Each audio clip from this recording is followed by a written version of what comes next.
मुस्लिम देशों के संगठन ओआईसी ने भी पाकिस्तान की कश्मीर के नाम चल रही सर्वाइवल की दुकान को बंद करने का फैसला ले लिया है, जो कि पाकिस्तान पर कर है। ओआईसी के नियमों में बदलाव होना बहुत बड़ी बात है। अरब देशों की पहल पर नियमों में बदलाव किया जा रहा है। पाकिस्तान की बड़ी एफर्ट्स के बावजूद भी इंटरनेशनल कम्युनिटी तस से मस नहीं हुई, और जारी बात है कि इंटरनेशनल कम्युनिटी को परवाह ही नहीं है कि पाकिस्तान क्या कह रहा है। गो के इंटरनेशनल कम्युनिटी में मुस्लिम दुनिया भी आती है, उन्होंने इसको परवाह नहीं किया। अचानक जो है वो इंडिया ने कोई ऐसा मैजिक दरियाफ्त कर लिया जिसकी वजह से राय आमा जो इंटरनेशनल ओपिनियन है वो चेंज हो गई। तो इसकी वजह यह है कि कुछ दुनिया में रियलिटीज चेंज हुई हैं, बड़ी तेजी से चेंज हुई है, जिनको हमने इनकॉर्पोरेट नहीं किया अपनी इंटरनेशनल जो आपकी खारजा पॉलिसी है उसके अंदर। डिस्कशंस हो, पब्लिक डिबेट्स हो टेलीविजन पे, नॉट अबाउट सेलिब्रेट जरूर करे but also look forward not backward.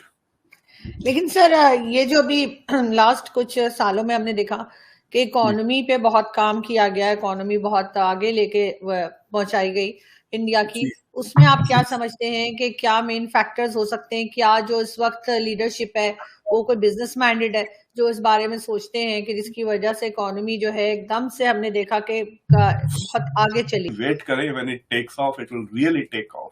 कह रहे हैं कि आइंदा 2030 तक it should double its economy, 10-12 trillion हो जाएगी।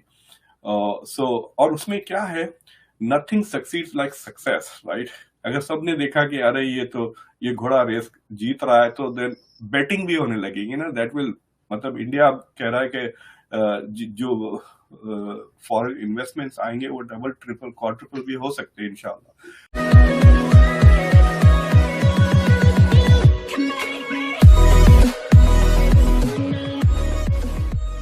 नमस्कार दोस्तों, पूरी दुनिया से तो पाकिस्तान को उस लेवल की वैल्यूएशन या फिर इंडिया के खिलाफ प्लेटफॉर्म मिल तो नहीं रहा है, लेकिन ओआईसी जो इस्लामिक कंट्री का एक ऑर्गेनाइजेशन है, वहां से भी अब यहाँ पर जो मदद मिल रही थी, मतलब ऐसा था कि जितने भी मुस्लिम कंट्रीज है उसमें से सिर्फ एक ही मुस्लिम कंट्री है पाकिस्तान जिसके पास न्यूक्लियर बम है, और उसके अलावा उसके पास अच्छे खासे सैनिक भी है, आर्मी भी है।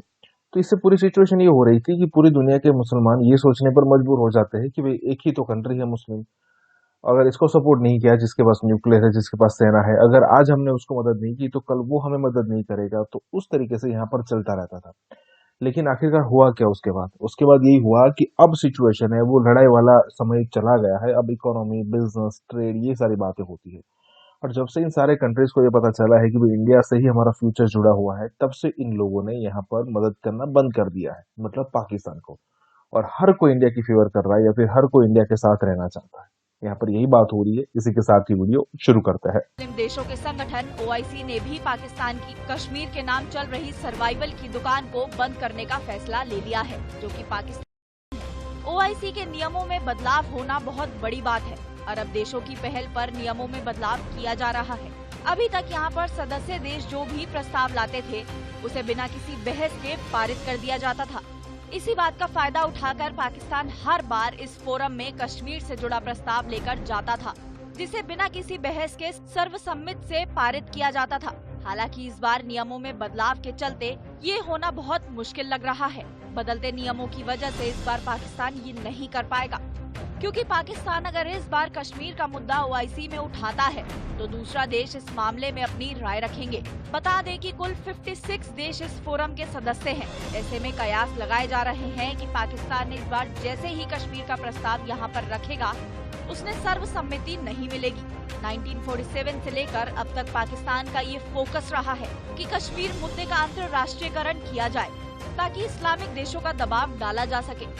पाकिस्तान की बड़ी एफर्ट्स के बावजूद भी इंटरनेशनल कम्युनिटी तस से मस नहीं हुई, और जारी बात है कि इंटरनेशनल कम्युनिटी को परवाह ही नहीं है कि पाकिस्तान क्या कह रहा है। गो के इंटरनेशनल कम्युनिटी में मुस्लिम दुनिया भी आती है, उन्होंने इसको परवाह नहीं किया कि वहां पे क्या हो रहा है। तो मैं जो इसमें एक डेडलॉक समझता हूँ, कश्मीर के ऊपर भारत ने अपना स्टेटस भी बदल लिया, 35A 370 सारा कुछ हो गया। हमारे जो है वो उम्मत मुसलमान जो है वो मसला कश्मीर के हवाले से हमारे साथ खड़ी है, ये झूठा डायलॉग है। इंडिया जो है वो मसला कश्मीर के हवाले से कम्प्लीटली जो है वो एक्सपोज हो गया है। ये कल परसों भी एक स्टेटमेंट थी आपके वजारत खारजा की, हमने इंडिया को दुनिया में जो है वो नंगा करके रख दिया है। ये सारे झूठे डायलॉग हैं, ये जब तक हम नहीं छोड़ेंगे, जिसका मतलब ये है कि हम लोगों को फाल्स होप दे रहे हैं जनाब। हम कोई गलत लड़ाई नहीं लड़ रहे, हम कोई जालसाजी नहीं कर रहे, हम कोई फ्रॉड नहीं कर रहे कि हम झूठे बयानात पे तकिया करें।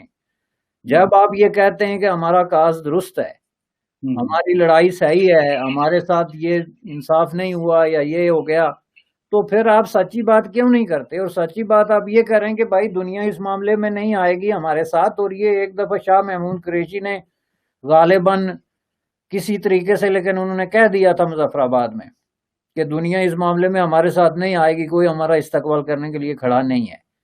तो ये बात अगर हम लेके चलें, और यही बात इमरान खान साहब ने भी कही थी कि दुनिया जो है वो हमारे मामले को समझने में नाकाम है, हालांकि ये समझ का मसला नहीं है, दुनिया समझती है।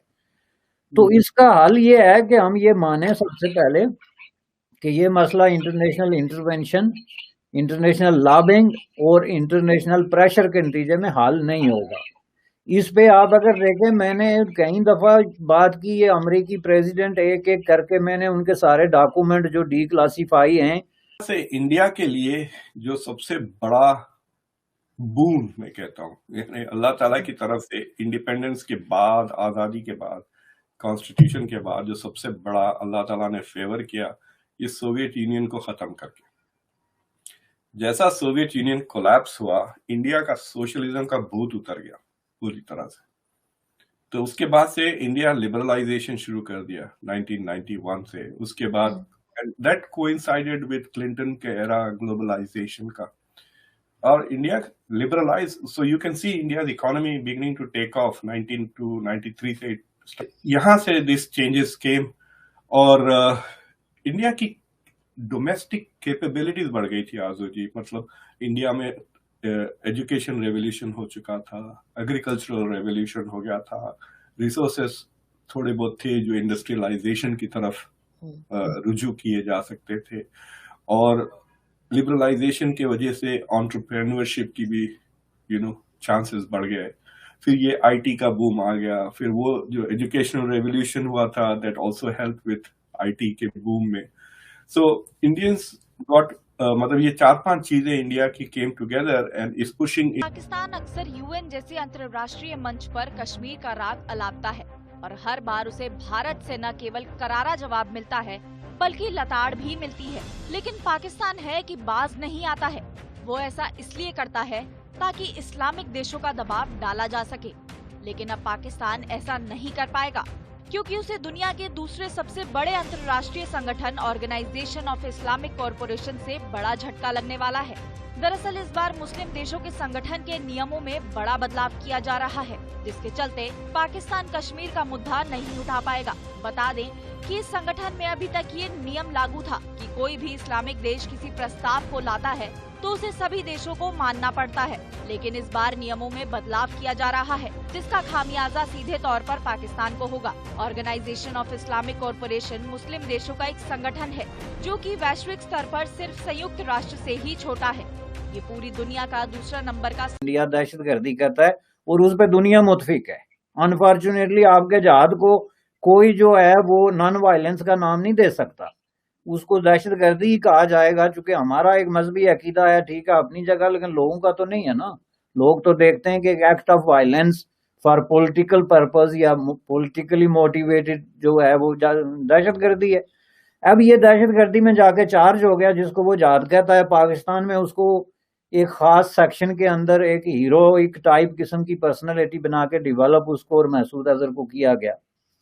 जब जहाज अगवा हुआ, जहाज अगवा होना जो है वो जाहिर है एक्ट ऑफ टेरर है, और उसके नतीजे में ये साहब जो हैं रिलीज हुए और पाकिस्तान में आ गए। तो आप मुझे ये बताएं कि पाकिस्तान में क्या ये लाजम नहीं था कि इनके खिलाफ जो है वो दहशतगर्दी का मुकदमा चलाया जाता या फर्द जुर्म आयद की जाती? चलो दहशतगर्दी नहीं, लेकिन ये इंडिया में जाना और जहाद करना और ये सारी, और वहां से भागना, और ये इस पे मुख्तलिफ दफात जो है वो लगते हैं, लेकिन उनको टोटल किसी तरह की कोई पूछ हुई होगी खुफिया तौर पे, लेकिन ऑन रिकॉर्ड अदालती प्रोसेस में कुछ उन्होंने जो एक वो टेबल टर्न कर दिया है, सो वो जारी बात है, the ball is not in our court, the ball is in their court, कि वो क्या करते हैं और किस तरह करते हैं।